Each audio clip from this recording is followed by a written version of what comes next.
Presiden Prabowo Subianto bertemu para purnawirawan TNI Angkatan Darat dan keluarga besar TNI Polri dalam gelaran acara Halal Bihalal.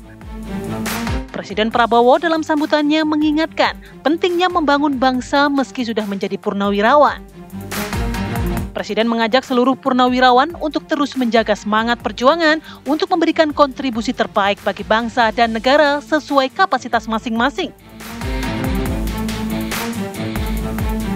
PLT Ketua Umum Persatuan Purnawirawan Angkatan Darat (PPAD) Komarudin Simanjuntak menyampaikan sikap dukungan terhadap Presiden Prabowo dan program-programnya untuk kepentingan bangsa dan negara.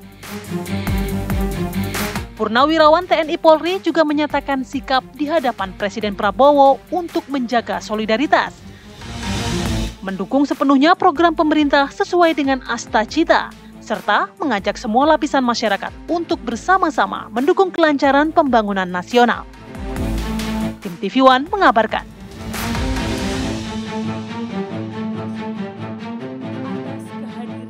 Begitu pensiun, begitu kita keluar dari tentara, rasa cinta tanah air, rasa tanggung jawab, rasa ingin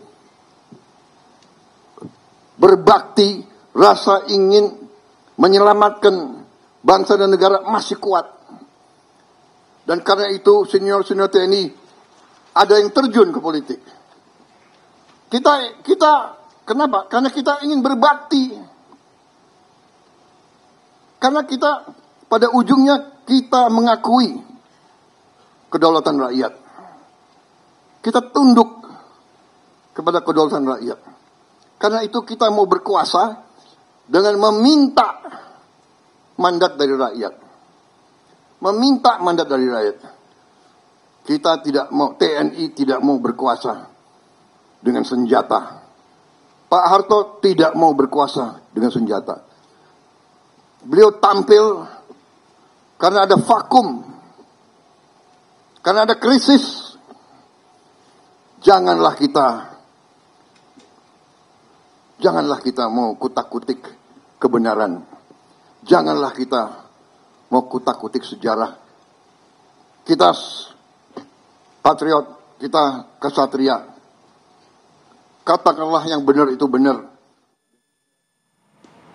Ya, itu tadi ya pernyataan dari Presiden Prabowo. Banyak sekali sebetulnya yang disampaikan begitu ya, mulai dari masalah perpecahan yang terjadi beberapa tahun yang lalu, sejarah kita gimana kita dipecah belah hingga akhirnya kekayaan kita mengalir keluar begitu. Betul. Ya. Kemudian juga ajakan Pak Prabowo juga untuk menyatukan semangat kebangsaan begitu ya, semangat kemerdekaan untuk para purnawirawan maupun TNI Polri lah begitu ya, agar bisa membangun bangsa ini lebih maju begitu. Dan disebutin juga bahwa kita harus berdiri di atas kaki sendiri begitu. Salah satu yang menurut saya menarik adalah statementnya yang menyatakan bahwa kita bisa nih swasembada energi begitu. Nah, apakah menarik. Bisa? Harus bisa gitu jawabannya. Ya, kalau ngelihat sumber dayanya sih harusnya bisa ya. Betul. Tapi kita akan bedah lah ya Reza.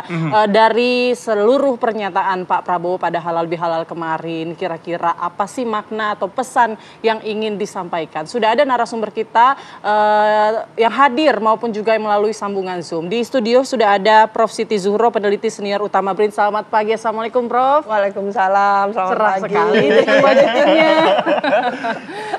Kemudian juga ada Maijen Purnawirawan Komarudin Simanjuntak, PLT Ketua Umum PPAD. Selamat pagi, Assalamualaikum Pak Komarudin. Waalaikumsalam, selamat pagi untuk semua, Prof. Oke, dan juga tersambung melalui Pak sambungan Daniel Zoom juga, ini ya. Bang Dhanil Anzar Simanjuntak, anggota Dewan Pembina Partai Gerindra. Selamat pagi, Bang Dhanil. Selamat pagi, Assalamualaikum Putri, Reza, Pak Komarudin Simanjuntak, ini opung saya nih berarti, kemudian Prof. Wiwi. Ya, waalaikumsalam warahmatullahi wabarakatuh. Saya pertama ke Bang Dhanil dulu. Bang Dhanil, mungkin Bang Dhanil bisa jelasin dulu secara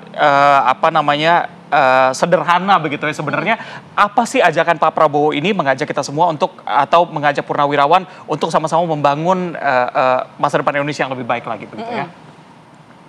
Ya, pertama begini, kan saya mulai dari tentu konteksnya ya, konteks dan teks yang disampaikan oleh Pak Prabowo.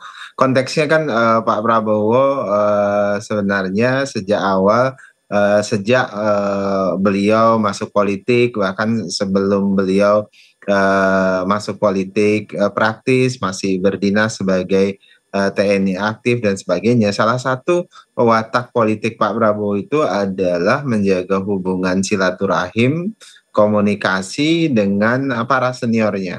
Itu kebiasaan. Itu sebutlah kalau dalam Islam akhlaknya Pak Prabowo. Komunikasi terus-menerus beliau lakukan dengan siapapun, baik mereka yang punya sikap politik sama maupun yang punya sikap politik opposite atau berbeda.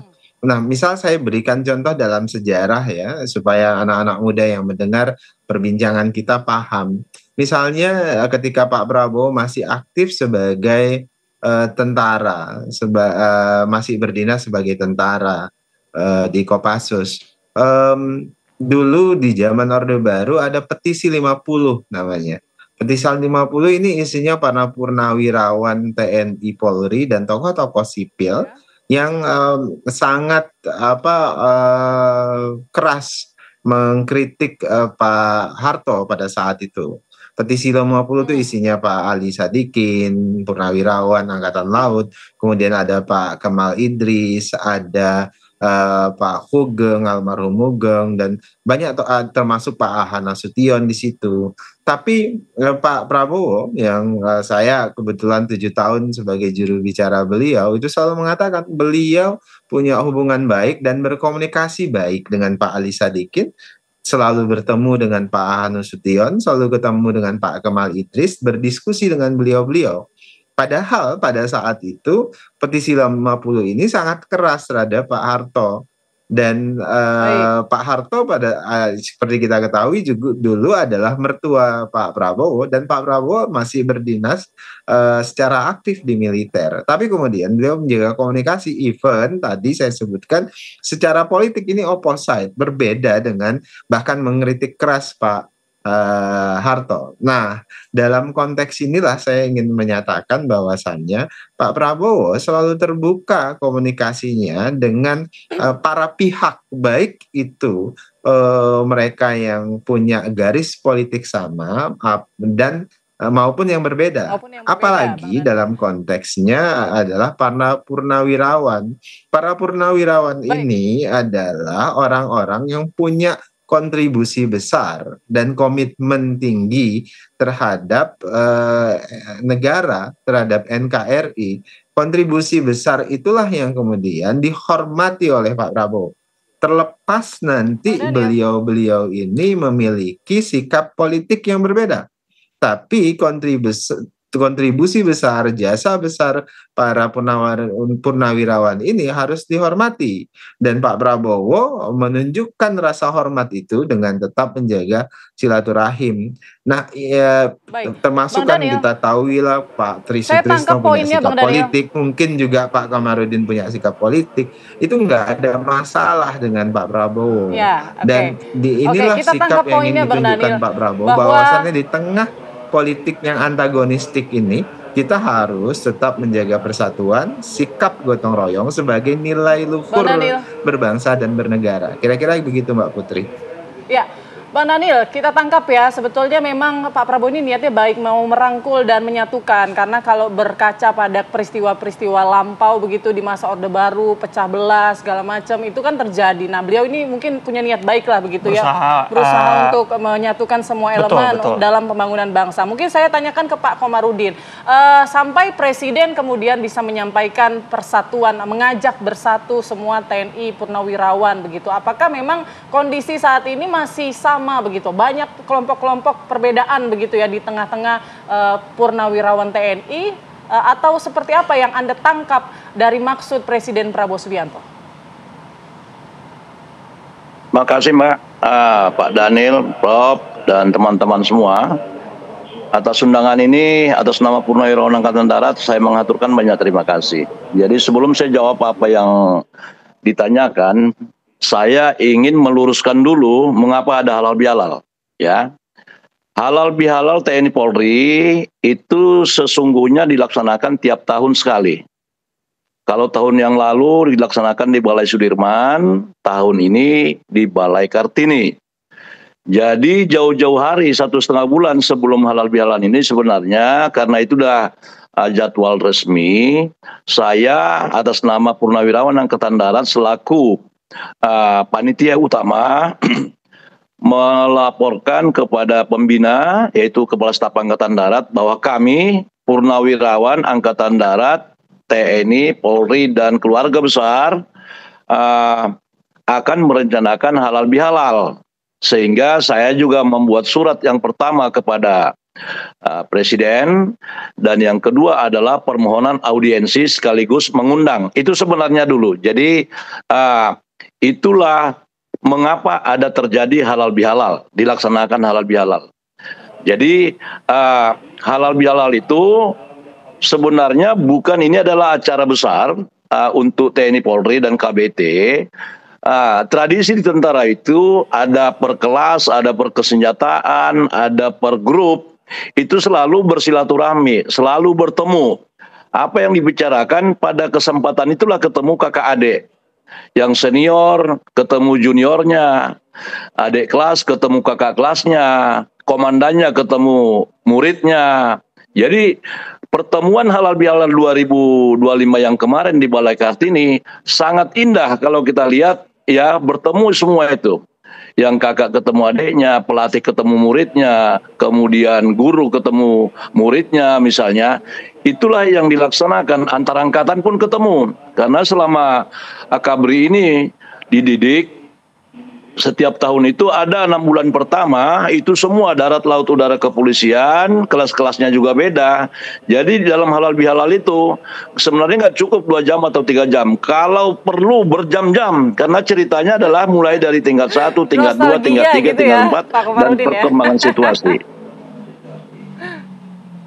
Lanjut. Ya, jadi kayak semacam reuni juga, nostalgia begitu ya. Yes. Iya, benar Pak. Ya, semacam itu ya Pak Komarudin. Oke, tapi mungkin publik punya pandangan lain juga ya. Akan saya tanyakan ke Prof. Siti. Prof. Siti, apakah ini memang hanya sebatas apa ya? Mungkin ajakan-ajakan persatuan dari Pak Presiden kepada Purnawirawan ini. Apakah hanya sebatas stabilitas keamanan negara atau sebetulnya ada konsolidasi politik sebetulnya yang kita lihat di dalam pertemuan tersebut? Iya, jadi kalau motivasinya lebaran ya, halal bihalal itu bagus. Memang momennya masih lebaran meskipun sudah masuk Mei. Sudah gitu. lewat ya. Ada lebaran ketupat gitu ya, ada lebaran lontong gitu. Tidak masalah ya, apapun motivasinya. Tapi yang jelas memang kata kuncinya satu, kejujuran gitu ya. Bahwa negara ini memang harus dikelola secara jujur, secara tentunya integritas yang bagus. Bahwa pemerintahan baru, kan kita sekarang masuk pemerintahan baru. Pemerintahan baru ini kan tidak sekonyong-konyong ada. Dia dimulai dari pemilu. Pemilu bagian dari demokrasi. Jadi kalau pemilu dan demokrasinya tidak berjalan katakan secara benar dan adil, maka distorsi-distorsi ini ternyata memberikan sisa-sisa gitu ya, yang sekarang kita hadapi. Ini masalahnya. Jadi kita tidak bisa menutup mata pada hasil pemilu gitu ya, yang pilu gitu. Oke, jadi berarti masalah-masalah yang sebelumnya ini belum selesai gitu. Belum. Ya? Jadi akan terbawa terus ke depan. Iya, maka kenapa kita sebagai intelektual, sebagai pegiat demokrasi dan kepingin politik kita itu demokratis, kita selalu berargumentasi dan memberikan pencerahan literasi agar pemilu 2024 itu bagus. Nanti pemilu yang 2029 jauh lebih bagus lagi kan gitu. Supaya kita tidak mengulang distorsi yang sudah pernah berlangsung di 2019. 2024 harus bagus. Tapi ternyata mungkin belum. Maka ini sisanya. Ini Pak Prabowo harus menghadapi realitas bahwa tidak seluruhnya gitu ya. Gerbong itu oke dengan pemerintahan ini. Lah, maka itu diingatkan oleh forum ke intelektual, forum dari kampus, dari TNI sendiri, bahkan di situ sudah mengatakan 8 poin. Itu sebetulnya tidak mengada-ngada. Betul. Adanya ada kan gitu. Ada perjalanannya begitu ya sampai menunjukkan 8 poin tadi. Kira-kira seperti apa tanggapan dari Bang Daniel? Kita akan tunggu usai jeda. Kita akan kembali tetap bersama kami di Apa Kabar Indonesia Pagi.